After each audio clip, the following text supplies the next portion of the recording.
ভাতের চাল দিয়ে আজকে আর মজাদার এই শীতের সবজি দিয়ে কিন্তু আজকে সবজি খিচুড়িটা তৈরি করব। কোনো প্রকার পোলার চাল বা বাসমতি চাল ছাড়াই কিন্তু নরমাল যে ভাতের চালটা সেটা দিয়েই কিন্তু আজকে আমি এই সবজি খিচুড়িটা তৈরি করব। তো খেতে কিন্তু অনেক বেশি মজার হয়েছিল। আপনারা কিন্তু ঝটপট এটা শীতের সকালে অথবা দুপুর অথবা রাতের জন্য যেকোনো সময়ের জন্য কিন্তু তৈরি করতে পারেন। আর একদম গরম গরম খেতে কিন্তু অনেক বেশি ভালো লাগে। তো এখানে ১ কাপ পরিমাণ নিয়ে নিলাম চাল। আপনারা আপনাদের পছন্দ মতো কম বেশি করে নিতে পারেন। আমি আমার যে ভাত রান্নার চালটা সেটাই নিয়েছি। তারপরে 1/2 কাপ নিয়ে নিলাম ডাল। তো ডালটা আমি এই পর্যায়ে দিচ্ছি না। আমি চালটাকে আগে ভিজিয়ে রেখে দিব। তো এরপরে আমি ডালটাকে পরে একসাথে মিশিয়ে ধুয়ে নিব। তো রান্নার জন্য চলে আসলাম। এখানে আমি ২ টেবিল চামচ দিয়ে দিলাম তেল। আর আমি এখানে সবজি নিয়েছি সিম, আলু, ফুলকপি, তারপরে কাঁচা টমেটো, গাজর এগুলো। তো আপনারা আপনাদের পছন্দ মতো কিন্তু যেকোনো সবজি নিতে পারেন। তো আমার ঘরে যেই সবজি ছিল আমি সেগুলোই নিয়েছি। আপনারা আপনাদের পছন্দ মতো কিন্তু যেকোনো সবজিই নিতে পারেন। তো আলুটাকে ১ম এ দিয়ে আমি কিছুক্ষণ একটু ভেজে নিব। আর সামান্য পরিমাণে একটু হলুদের গুঁড়া দিয়ে দিলাম। লবণটা দিবেন না, তাহলে কিন্তু সবজি থেকে পানি উঠবে। তো আমি লবণ না দিয়েই আলুটাকে মিডিয়াম আঁচে এই সবজিগুলোকে ভালোভাবে একটু ভেজে নিব। তো ২ থেকে ৩ মিনিটের মতো ভেজে নিয়েছি। এবার আমি সবজিগুলোকে তুলে রাখছি। আর সেম প্যানে আরও কিছুটা তেল দিয়ে দিলাম। প্রায় ৩ টেবিল চামচের মতো হবে। তো এখানে দিয়ে তারপরে কয়েকটা গোটা মশলা, ৩ টুকরো দারুচিনি আর ২ টা এলাচ, ৪ টা লবঙ্গ এগুলো দিয়ে দিলাম।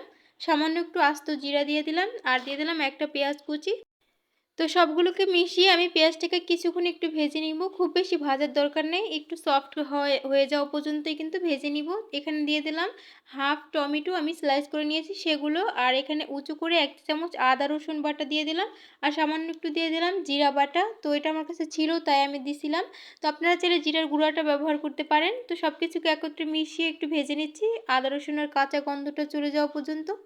স্বাদ মতো লবণ দিয়ে দিলাম। আর ১ চা চামচ দিয়ে দিলাম হলুদের গুঁড়া, হাফ চা চামচ মরিচের গুঁড়া, ঝালটা আপনাদের পছন্দ অনুযায়ী ব্যবহার করবেন।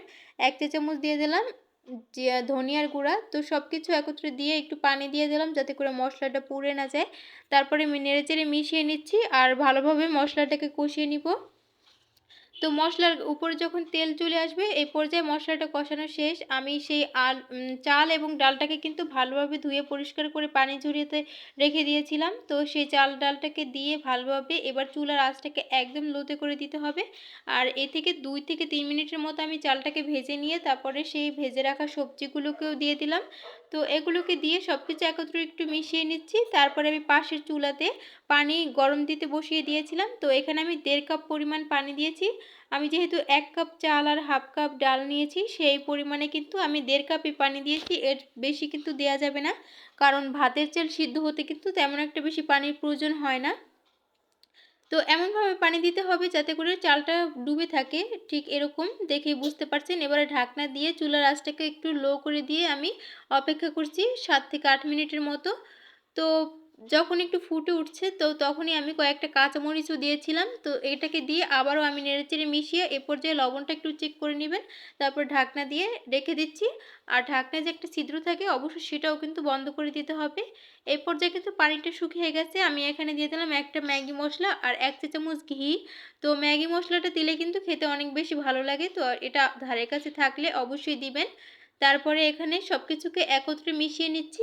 আর এই মিশিয়ে নিয়ে আমি একটা রুটির তাওয়ার উপরে কিন্তু বসিয়ে দিয়েছি আর চুলার আঁচটাকে একদম লোতে করে দিয়েছি। এই পর্যায়ে কিন্তু এভাবে আমি ঢাকনা দিয়ে দমে রেখে দেব প্রায় ২০ থেকে ২৫ মিনিটের মতো।